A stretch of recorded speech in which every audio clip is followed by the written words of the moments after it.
Après avoir forgé son trône dans le feu et le sang, le nouveau souverain de Westeros devait à présent relever le défi qu'il s'était lancé, gouverner son vaste royaume. Sur le papier, le conquérant n'avait que 6 royaumes de réellement conquis, il lui faudrait tôt ou tard s'occuper du 7e qui lui faisait défaut. Même si sa sœur épouse Rhaenys lui avait certifié que Dorne était un royaume tellement faible qu'il était déjà acquis, Aegon désirait obtenir une réelle soumission des terres du Sud.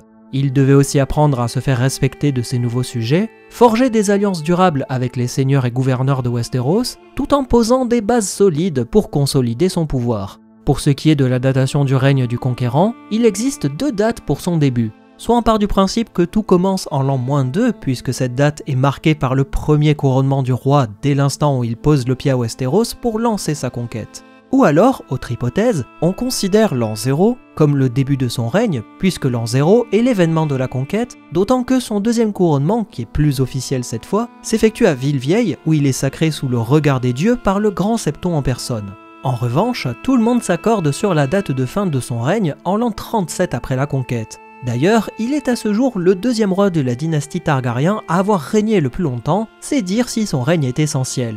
D'une manière générale, si l'on nommait la guerre contre Dorne, le règne d'Aegon a été particulièrement paisible, mis à part plusieurs épisodes tragiques qui vont parsemer sa vie. Dès la fin de la conquête, Aegon doit faire face à plusieurs difficultés. Bien qu'on ait déclaré que les guerres étaient terminées, tout le continent de Westeros ne lui appartenait pas. Il existait des zones entières qui étaient gangrénées par des conflits internes découlant de la conquête. Dans la région de la Morsure, située entre le Val d'Arryn et le Nord, l'archipel des Trois Sœurs avait saisi l'opportunité de la conquête pour se rebeller contre l'autorité du Val.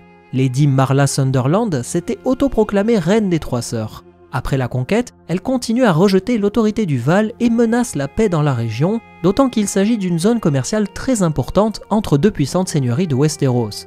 Malheureusement, une partie de la flotte Arryn avait été détruite lors d'une bataille navale l'ayant opposée à la reine Visenya Targaryen au début de la conquête. En conséquence, le roi Aegon demande à son vassal Torrhen Stark, gouverneur de Winterfell, d'intervenir pour résoudre cette situation embarrassante. Le Lord du Nord loue les services de plusieurs galères de Bravos, fait embarquer des troupes à Blancport, le fief de la maison Manderly, et envoie sa flotte vers l'archipel des Trois Sœurs. Dès l'instant où les bateaux approchent des îles, les habitants aperçoivent Visenya dans les airs sur le dos de Vhagar. Ils comprennent qu'ils n'ont aucune chance et abandonnent la reine Marla au profit de son frère cadet, Steffon Sunderland, qui prête serment d'allégeance auprès du Val d'Arryn. Quant à la reine Marla, elle est dépossédée de son titre, puis exilée et emprisonnée. Ses fils sont envoyés en tant que pupilles auprès des maisons Arryn et Manderly afin de garantir sa soumission. Après 5 ans passés en détention, on lui coupe la langue et on l'autorise à revenir pour servir comme sœur du silence afin de s'occuper des défunts. De l'autre côté du continent, la destruction de la maison Chenu lors du brasier d'Harrenhal s'accompagne de vives tensions dans les îles de Fer. Laissés sans chef pour les gouverner, les Fernais se livrent à une guerre sans merci pour s'emparer du trône de Grey. C'est dans ce contexte chaotique que de nombreux prétendants apparaissent dans cette région. Corin Voldmark, de la maison Arlois, se déclare comme héritier de la maison Chenu. Sa grand-mère était une sœur cadette de la grand-mère d'Arène, ce qui lui permet de revendiquer un lien plus ou moins direct avec le dernier souverain des îles de Fer et du Conflent. Mais tous n'acceptent pas Corin comme nouveau souverain, déclenchant une grande guerre civile. Sur l'île de Vieux-Wick, sous les ossements du dragon de mer Naga, des prêtres du dieu noyé placent la couronne de bois flotté sur la tête d'un des leurs qui s'appelle Lodos. Il s'agissait d'un homme pieux qui se considérait comme le fils du dieu noyé et qui, dit-on, était capable d'accomplir des miracles. Inutile de préciser que Lodos refuse de reconnaître Corin Voldmark comme roi des îles de Fer. On raconte que le conflit était tellement violent entre les Fernais que les mers et plages étaient remplies de cadavres qui attiraient des krakens appâtés par l'odeur du sang. Aegon Targaryen souhaitait mettre au pas les îles de Fer qui menaçaient le fragile équilibre de cette partie du continent. En l'an 2, Aegon se rend personnellement sur l'archipel avec son dragon Balerion. Le roi n'était pas le seul à avoir fait le déplacement, puisqu'il était accompagné de grandes flottes venues de la Treille, Au Jardin, Port-Lanis ou encore l'île aux ours. À la vue du dragon et des navires ennemis, les Fernais n'opposent pas la moindre résistance. Certains accueillent même avec clameur le roi Aegon. Dès l'instant où il pose le pied à terre, le conquérant propose un duel à Corin Voldmark, que ce dernier accepte. On dit qu'Aegon l'a tué avec son épée feu noir et qu'il a autorisé le fils de Corin à prendre la suite de son père dans sa seigneurie. Sur l'île de Vieux-Wick, le prêtre roi Lodos demande aux Kraken de sortir des profondeurs pour engloutir les navires des envahisseurs. Mais voyant que cela tardait à se produire, le prêtre bourre ses vêtements de galets et entre dans la mer pour aller demander conseil auprès de son père. Il est suivi par des milliers de fidèles dans sa folle quête, et on dit que leurs cadavres ont été rejetés par la mer, dévorés par les crabes pendant plusieurs années. Aegon écoute les suggestions de ses sujets concernant le devenir des îles de fer. On lui conseille de confier la garde de cette région aux Tully, ou bien sous l'administration des Lannister, ou encore qu'on ne les offre à Winterfell pour les incorporer à la région du Nord. Pour autant, le conquérant préfère que les Fernets choisissent eux-mêmes leur propre seigneur. C'est ainsi qu'ils élisent Vicomte Greyjoy, le Lord de Pike, en tant que nouveau seigneur des îles de fer. Ce dernier rend hommage à Aegon et accepte de renoncer à toutes les terres précédemment conquises par la maison Chênue. Vicomte Greyjoy était très intelligent, comprenant qu'il ne pourrait rien faire contre les dragons. C'est pourquoi il prend soin d'éviter tout conflit avec la couronne, autorisant les pillages loin de Westeros et acceptant même le retour des Septons dans les îles de fer, vu que la foi des Sept était la religion officielle d'Aegon. Une décision accueillie avec hostilité par les prêtres du Dieu noyé, mais Vicomte leur répond avec humour qu'il prêche « il nous faut du vent pour gonfler nos voiles ». Pendant sa gouvernance, il inculquera la même philosophie à suivre à son fils Goren Greyjoy, c'est-à-dire servir fidèlement les Targaryens.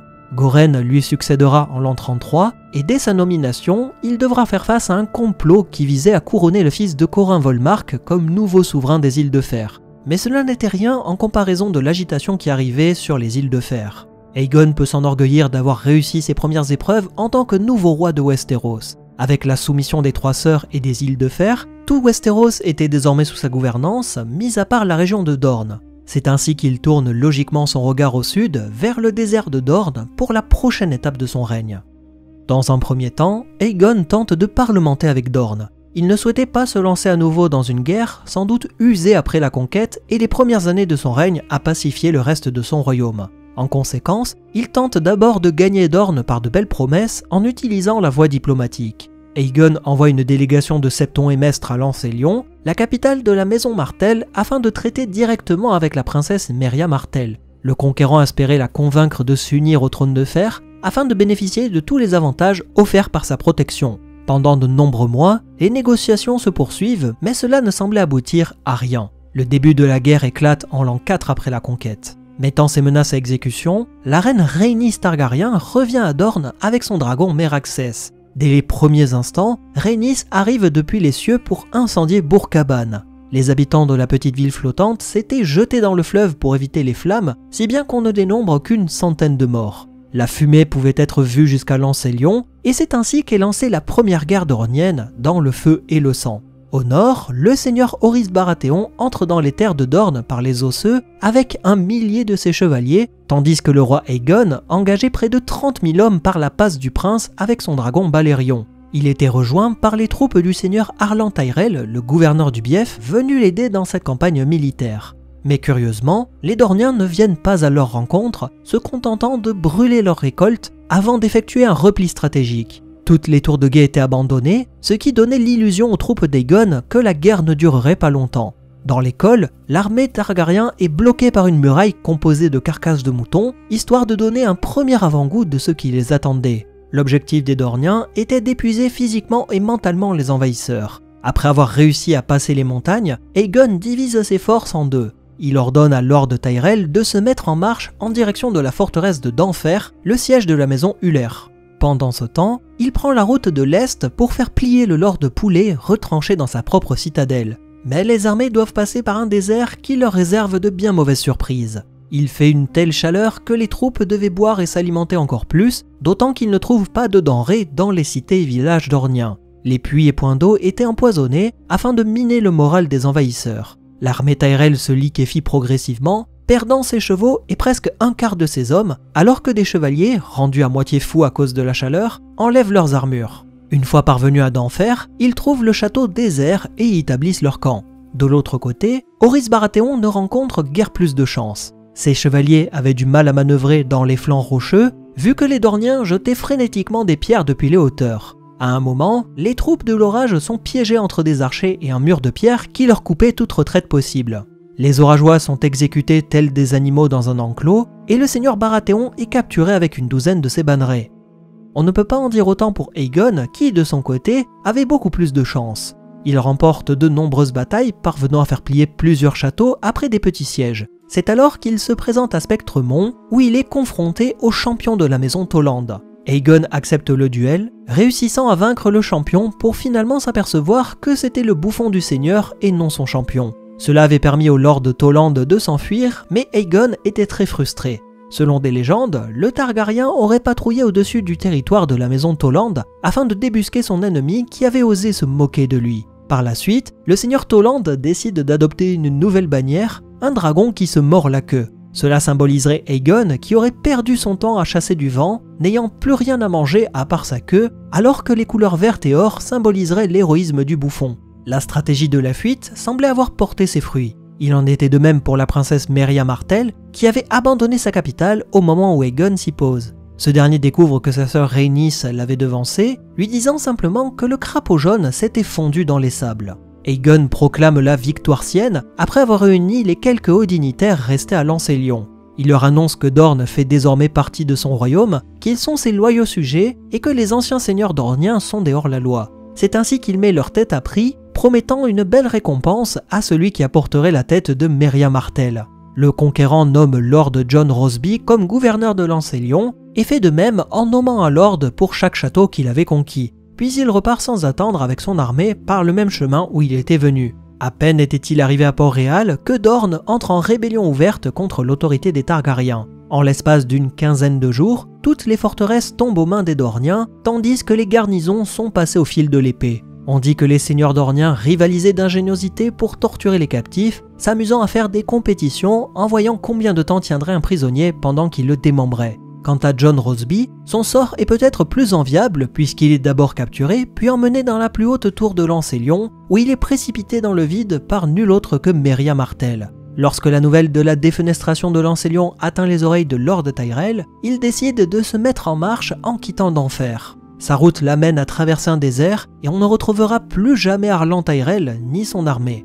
Aegon Targaryen n'avait clairement pas apprécié cette révolte et il revient en force à Dorne avec ses sœurs épouses et leurs dragons pour faire définitivement plier cette région qui osait encore lui résister. En l'an 7, le seigneur Orys Baratheon et les lords captifs sont restitués à Port-Réal contre leur poids en or. À leur retour, on découvre qu'ils ont tous leurs mains d'épée tranchées afin qu'ils ne puissent plus jamais lever l'épée contre Dorne. Dès cet instant, Orys Baratheon sera obsédé par sa revanche contre Dorne. En représailles, Aegon emmène Balerion près du château des Wheels, où il incendie leur fort et petite tour de guet, forçant les membres de cette maison à vivre cachés dans des cavernes. En l'an 8, des pillards dorniens traversent la mer de Dorne pour attaquer des cités qui étaient le long du cap de Lyre, au sud des terres de l'orage. Les Dorniens arrivent même à forger une alliance avec un roi pirate des Degrés des Pierres qui leur prête des navires pour ses raids. Les Dorniens en profitent aussi pour allumer des incendies partout. Feu pour feu, aurait déclaré la princesse Mérya Martell. Les Targaryens ne sont pas décidés à laisser passer ce nouvel affront et c'est Visenya qui se lance dans la bataille. Sur le dos de Vhagar, elle va brûler de nombreux châteaux dorniens, en particulier Lancélion et Spectremont. L'année suivante, Visenya fait de nouveau son apparition dans le ciel de Dorne aux côtés de son frère Aegon pour s'attaquer aux Grey, le Void et d'Enfer. La réplique dornienne est lancée l'année suivante en l'an 10 après la conquête. Le Lord de Poulet emmène une grande armée dans les Marches, situées dans les terres de l'orage à la frontière avec le Bief, pillant et détruisant des citadelles jusqu'à parvenir à s'emparer du grand château de Serena. En réponse, le Lord Hightower, traditionnellement protecteur de cette région, envoie une armée avec son fils Adam Hightower afin de reprendre Serena. Juste après le départ des troupes, une armée dornienne, menée par Joffrey Dayne des Météores, pénètre dans le Bief et attaque la cité de Villevieille qui était sans armée pour assurer sa défense. Garmon Hightower, un autre fils du Lord, tente une percée mais il périt lors de cette tentative. Son frère Adam parvient à atteindre Serena pour se rendre compte que la cité est en ruine et que l'armée ennemie s'était volatilisée. Il décide de faire demi-tour après avoir eu vent de l'attaque contre Villevieille, bien décidé à délivrer la cité de son père, mais une fois arrivé sur place, l'armée de Joffrey Dayne s'était là aussi volatilisée. Adam héritera quelque temps après de la seigneurie de son père après sa mort, réclamant une éternelle vengeance contre Dorne. Aegon, bien décidé à en finir, se pose à Haut-Jardin pour délibérer avec Theon Tyrell, le nouveau gouverneur du Bief. Ce dernier était réticent à l'idée de se lancer dans une campagne, gardant en mémoire la disparition inexpliquée de son père Harlan dans le désert. À nouveau, le conquérant prend l'initiative de déchaîner ses dragons sur les forteresses dorniennes. En se lançant contre le château de la Maison Poulet, il leur promet de faire un nouvel Harrenhal. Visenya et Vhagar s'en vont jusqu'au Météore pour venger l'affront fait contre la sainte cité de Ville-Vieille. Enfin, Rhaenys et Meraxès se rendent à d'Enfer afin d'apporter un torrent de flammes. Mais alors que le dragon tournait au-dessus de d'Enfer, un carreau de scorpion tiré par un défenseur atteint l'œil droit du dragon. Meraxès s'écrase au sol après une longue chute depuis les cieux, détruisant une tour ainsi qu'une partie du mur d'enceinte dans son agonie.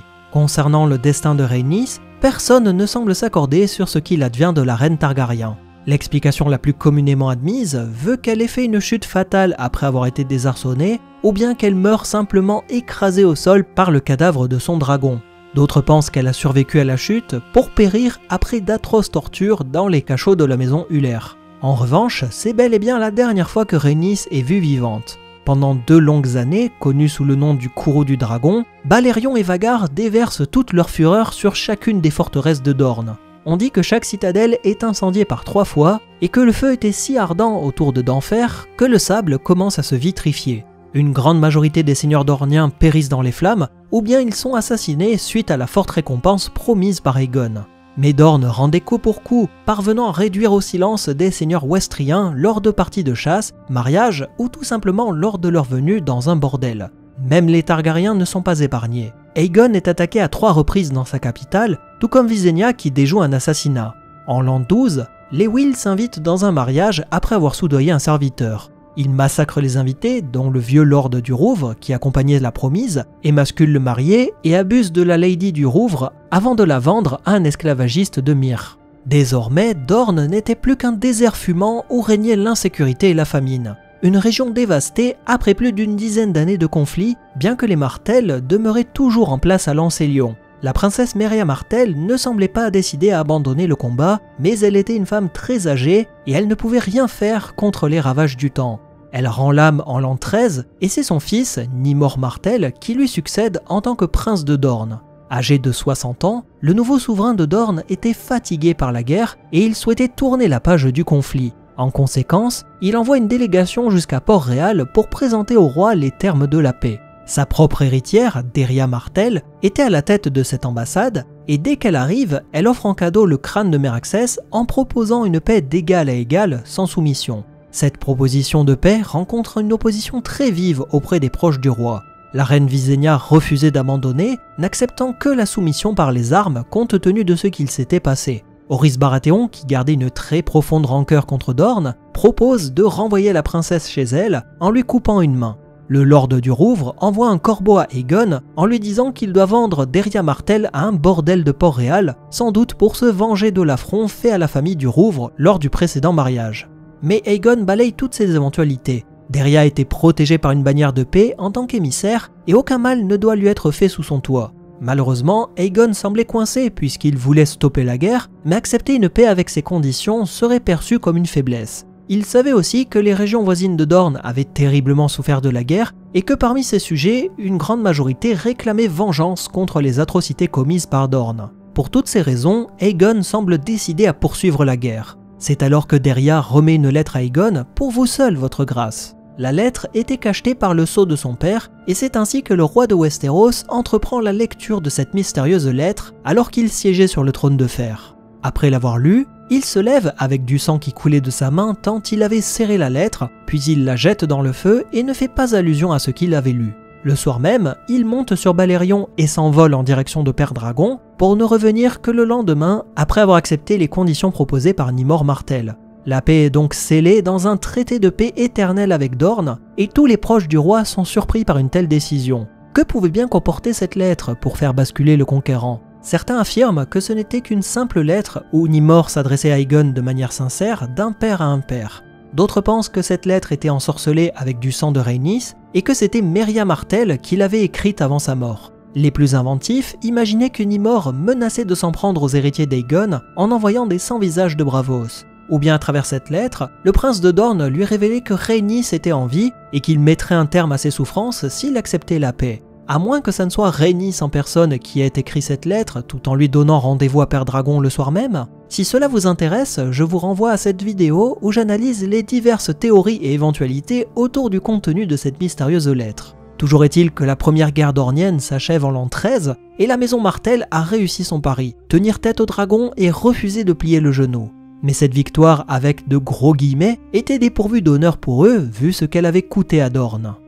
Aegon Targaryen était un guerrier dont la renommée n'était plus à démontrer. Pourtant, beaucoup s'accordent à dire que les plus grands accomplissements du conquérant ont lieu pendant les temps de paix. Outre sa tentative de soumission de Dorne, Aegon devait aussi concilier son temps de nouveau roi avec les seigneurs des royaumes d'autrefois. C'est pourquoi il déploie des efforts considérables pour inclure des hommes et femmes d'autres régions dans son cercle proche, tout en demandant à ce qu'on lui envoie de jeunes enfants pour servir comme pages, échansons et écuyers. Les Targaryens œuvrent aussi pour favoriser de bonnes relations entre les seigneurs, dont la rivalité était pourtant millénaire. Le roi confie cette tâche à ses sœurs épouses qui ont cherché à arranger des mariages. Grâce à leur effort, elles parviennent à unir Ronel Arryn, le seigneur du Val, à une fille du lord Torrhen Stark. Il en va de même pour un mariage arrangé entre l'aîné de la maison Lannister avec une Redwyn de la Treille pour unir les terres de l'Ouest et du Bief. Rhaenys parvient à organiser 3 mariages après que des triplés naissent sur l'île de Torse, unissant cette maison de l'orage aux familles Corbray, Hightower et Arlois. À mes yeux, le véritable exploit est accompli par Visenya qui arrive à organiser un double mariage entre les maisons Nerbosque et Bracken. Un miracle quand on connaît la rivalité entre les deux familles.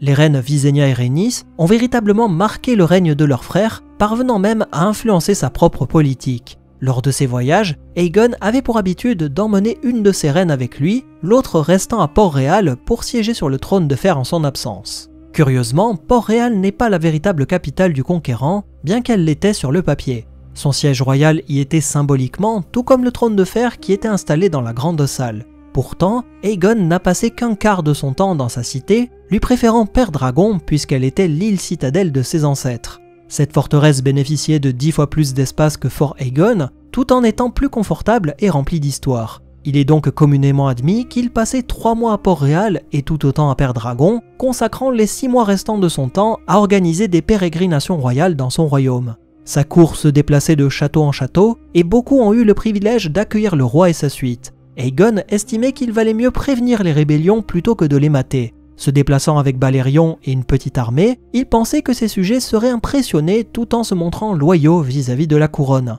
Aegon estimait aussi que son peuple avait besoin de le voir, de le rencontrer lors de bains de foule, ou bien tout simplement lui faire parvenir des requêtes en direct. Le conquérant passait ses voyages à banqueter, chassait avec des lords et chaque seigneur rivalisait de richesses pour impressionner le roi. Il emportait avec lui des maîtres afin de mieux connaître la géographie, l'histoire et les coutumes des régions qu'il visitait. Il enseignera plus tard à son héritier qu'un roi doit connaître le royaume qu'il gouverne. Chaque royaume conquis avait ses propres lois et coutumes, et le conquérant décide de ne pas interférer dans ces traditions. Toutes ces structures féodales en place avant la conquête sont conservées, que ce soit en termes de justice, coutumes, droits, héritage, etc. Cependant, il se réserve le droit de dicter les taxes, et c'est ainsi qu'il promulgue 2 décrets au sujet des douanes. Il propose une harmonisation des frais de douane dans tout le royaume et exempte les religieux de taxes sur leurs terres et biens. Même s'il n'était pas un homme réputé pour sa foi, Aegon souhaitait avant tout conserver son rôle privilégié avec la religion qu'il avait couronnée en leur offrant quelques privilèges. Sur les 3 collines où se dressaient autrefois des petites habitations rudimentaires, Fort Aegon avait laissé place à Port-Réal, une cité qui deviendrait tôt ou tard le centre névralgique du royaume. Le petit fort de bois laisse rapidement place à une construction bien plus élaborée, tandis que les collines sont toutes les 3 renommées en l'honneur des 3 Targaryens. Au pied de ces collines, des quais et entrepôts sont construits pour accueillir des navires marchands venus échanger toutes sortes de marchandises. Rapidement, les cités qui bordaient la Nera voient leur importance décliner au profit de la capitale, alors que la petite bourgade croît de jour en jour. Compte tenu de l'afflux de population quasi constant, les fidèles de la foi des Sept cherchaient un nouveau lieu pour se réunir. Dans un premier temps, ils établissent un lieu de culte dans un navire échoué sur les berges. Puis plus tard, ils entreprennent la construction d'un petit septuaire, et enfin un autre bien plus grand et somptueux sur la colline de Visenya, grâce à une généreuse donation envoyée par le Grand Septon. Les riches construisent de belles demeures, alors que les pauvres s'entassent dans des taudis construits en torchis dans des quartiers reculés. Personne n'avait réellement planifié la construction de Port-Réal, mais la cité grandit tellement vite qu'elle semble elle-même dépassée par sa propre croissance. En l'an 25, on dit que la capitale était la 3e ville la plus peuplée du royaume, derrière Port-Lanis et Villevieille. Mais à la différence des autres grandes cités, Port-Réal n'avait pas de muraille pour la défendre. Les habitants pensaient qu'ils n'en avaient pas besoin, puisque personne n'oserait attaquer la capitale. En l'an 19, Aegon apprend qu'une flotte pirate a saccagé les îles d'été et qu'ils ont emmené près d'1 millier de femmes et enfants pour les asservir. Aegon comprend que Port-Réal pourrait subir le même sort si d'aventure un ennemi extérieur venait attaquer la cité en son absence. Les travaux de cette enceinte débutent en l'an 20 pour s'achever après 6 années. En l'honneur de la foi des Sept, il fait construire 7 portes pour accéder à la cité, chacune défendue par une garnison et un petit fort. Outre sa capitale, le conquérant va poser les bases d'un nouveau système féodal. En l'an 5, le conquérant demande au conclave de lui envoyer un maître pour l'aider dans son exercice du pouvoir. C'est suite à cette demande que la fonction de grand maître est créée, un maître désigné par ses pairs pour ses qualités afin de bien conseiller le roi. On l'a vu précédemment, mais la main du roi avait été créée de manière assez informelle lorsqu'il avait nommé Horys Baratheon comme sa main. Après son retour de captivité en l'an 7, Horys aurait démissionné en disant que le roi doit avoir une main car il ne voulait pas que les gens parlent du moignon du roi. C'est ainsi qu'Aegon appelle un autre seigneur pour le servir et son choix se porte sur Edmund Tully puisqu'il l'avait rejoint lors de la conquête dès l'instant où il s'était présenté dans le conflant. Aegon ne doutait en aucun cas de sa fidélité et plusieurs vont se succéder à cette charge pendant le règne d'Aegon avec efficacité. Quant à la reine Rhaenys, elle portait une grande attention au peuple, en particulier les femmes et enfants. Un jour, on lui amène un homme qui a battu sa femme à mort après avoir découvert son infidélité. Rhaenys prend conseil auprès de Maestre et Septon, puis elle dit qu'une épouse adultère fait affront aux 7 et qu'elle devrait être châtiée de 6 coups en l'honneur des dieux, le 7e étant réservé à l'étranger. En ce sens, elle déclare que le mari avait donné 94 coups de trop puisqu'il en avait donné une centaine en coups, et elle autorise les frères de la défunte à lui donner 94 coups en réponse. Concernant Visenya, cette dernière aide plutôt son frère à maintenir son autorité sur le royaume par la force. Elle sauve la vie d'Aegon par 2 fois grâce à son épée noirceur, lui disant que ses gardes sont lents et qu'il lui faut de meilleurs protecteurs pour assurer sa sécurité. En conséquence, le roi doit avoir 7 champions pour le défendre, et c'est ainsi que Visenya crée l'ordre de la garde royale en s'inspirant du fonctionnement de la garde de nuit. Une fraternité de 7 chevaliers, les meilleurs du royaume, vêtus d'une armure et d'une cape blanche, qui devaient renoncer à leur titre et terre pour servir le roi jusqu'à leur mort. Grâce à ce double mariage avec ses sœurs, Aegon parvient à assurer sa descendance puisque chacune lui donne un fils. Aenys est le premier à voir le jour en l'an 7 de son union avec Rhaenys. À sa naissance, Aenys pleurait tout le temps, était petit et semblait très fragile, au point où les maîtres pensaient qu'il ne survivrait pas longtemps. Il ressemblait relativement peu au conquérant, si bien que des rumeurs courent au château comme quoi Aegon ne serait pas le père d'Aenys. Ce n'est qu'à l'instant où on lui donne le dragon vif argent que le jeune Targaryen commence enfin à s'épanouir, même si la mort de sa mère va le plonger dans une profonde tristesse. L'année suivante, la reine Visenya annonce qu'elle est enceinte d'un fils sans l'ombre d'un doute. Elle met au monde un garçon qui hurle dès sa naissance en l'an 12. Curieusement, ce nouvel enfant, appelé Maegor, était à l'opposé de son frère aîné sur tous les points. Les deux princes n'ont jamais été particulièrement proches, d'autant qu'Aegon conservait Aenys proche de lui à chaque déplacement dans le royaume. De son côté, Maegor se rapprochait de sa mère Visenya, mais à l'instant où Aegon retournait à Port-Réal, Maegor et Visenya s'en allaient à Père Dragon, si bien qu'on surnomme l'enfant le prince de Père Dragon.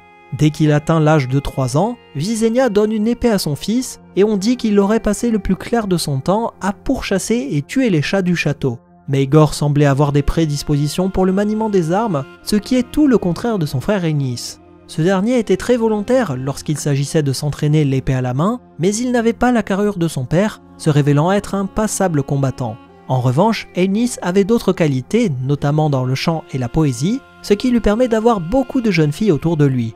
Ce n'est absolument pas le cas de Maegor, qui préférait la force brute plutôt qu'aiguiser son esprit, tuant un cheval d'un coup de poignard après qu'il lui ait donné un violent coup de patte. Maegor se venge aussi sur le pas de froid en le défigurant à moitié.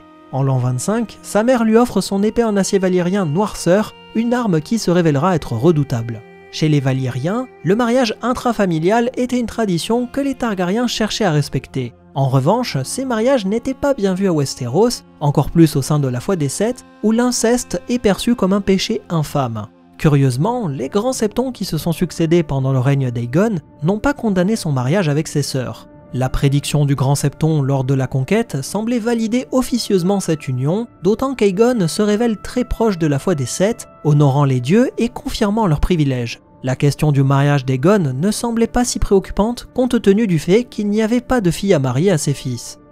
Les deux enfants du conquérant sont donc contraints à un mariage avec d'autres familles. Aenys est le premier à se marier en l'an 22 avec Lady Alyssa Velaryon. La propre mère d'Aegon était une Velaryon, si bien qu'on considère ce mariage comme une union entre cousins.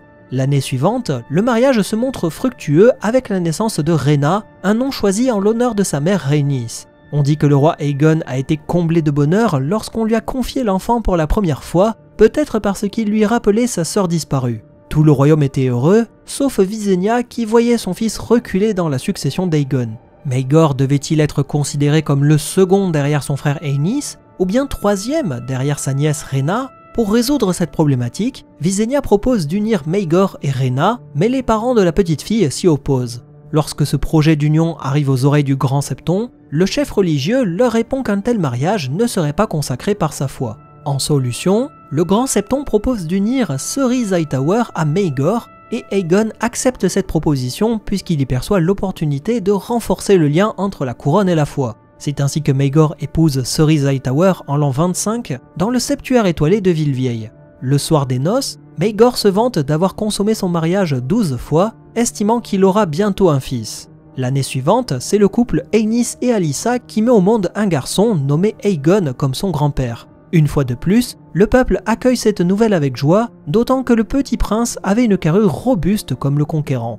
Désormais, la question de la succession était résolue. Ce serait le jeune Aegon qui prendrait la suite de son père Aenys. Dans les années qui suivent, le couple Aenys-Alyssa donnera naissance à d'autres enfants, ce qui aura le don d'agacer la reine Visenya puisqu'elle constate que son fils Maegor n'a pas le moindre enfant. En l'an 29, c'est un garçon, Viserys, qui voit le jour, en l'an 34, un autre qui sera appelé Jaehaerys, et enfin Alysanne, une fille qui naît en l'an 36. Rhaena, l'aînée de la fratrie, se voit confier un dragon en l'an 32 qu'elle nommera Songe-Feu, se liant très vite à son nouveau dragon. C'est d'ailleurs Rhaena qui aurait placé des œufs près des berceaux de son frère Jaehaerys et sa sœur Alysanne, des œufs qui donneront naissance au dragon Vermithor et Aile d'Argent. A l'inverse de tous ces moments de bonheur, Maegor n'arrivait pas à avoir le moindre enfant avec son épouse. En revanche, il excelle dans les tournois où il parvient à désarçonner des chevaliers bien plus forts que lui, ou bien en guerroyant dans les degrés des pierres où il tue un roi pirate lysien. Maegor n'était pas un dragonnier, car même si on lui avait présenté une douzaine de petits dragons, il les refusait tous à chaque fois. Sujet de moquerie à la cour, où l'on pensait qu'il avait même peur des dragons, Maegor répond avec rage qu'il n'y a qu'un seul dragon digne de lui. Les dernières années du règne d'Aegon se passent sans encombre, le roi est même invité à participer à un banquet de l'amitié avec Dorne pour célébrer les 10 ans de la fin du conflit. Lors de ce voyage, il aurait emmené son fils Aenys avec lui, laissant Maegor à Père Dragon. Plus le temps passait, et plus il déléguait les affaires de royaume à son héritier pour l'assimiler à l'exercice du pouvoir. En l'an 35, le conquérant repart à Père Dragon avec sa cour et demande à ce qu'on abatte Fort Aegon. Il estimait que son petit fort de bois était indigne de son prestige et il désirait un nouveau château en pierre. Il confie les travaux à sa main du roi ainsi qu'à sa sœur Visenya, et certains s'amusent à dire qu'il a souhaité éloigner sa sœur de lui puisque les relations entre eux étaient très froides depuis plusieurs années. La flamme d'Aegon s'éteint en l'an 37 alors qu'il était dans la salle de la table peinte avec ses petits-enfants Aegon et Viserys en train de leur montrer ses conquêtes. Maegor, qui était présent à Père Dragon, prononce l'éloge funèbre alors que le corps de son père brûle dans la cour intérieure selon la tradition valérienne. Son épée feu noir est placée dans le bûcher et elle sera récupérée noircie après les funérailles. Son fils Aenys, qui avait interrompu son voyage à Haut-Jardin, était lui aussi présent. On lui donne la couronne de son père et le grand maître le consacre en tant que nouveau souverain des 7 royaumes. Une nouvelle ère s'ouvre à Westeros après la disparition d'Aegon Targaryen, dit le Conquérant, et personne ne semblait prêt pour ce qui allait suivre, mais ça, pour le coup, je vous rassure, c'est encore une toute autre histoire. Je tiens à vous remercier de m'avoir prêté une oreille attentive pour cette version longue de l'histoire du règne d'Aegon Ier Targaryen, et je vous donne rendez-vous très prochainement pour la suite de l'histoire des règnes des dragons. Salut à tous!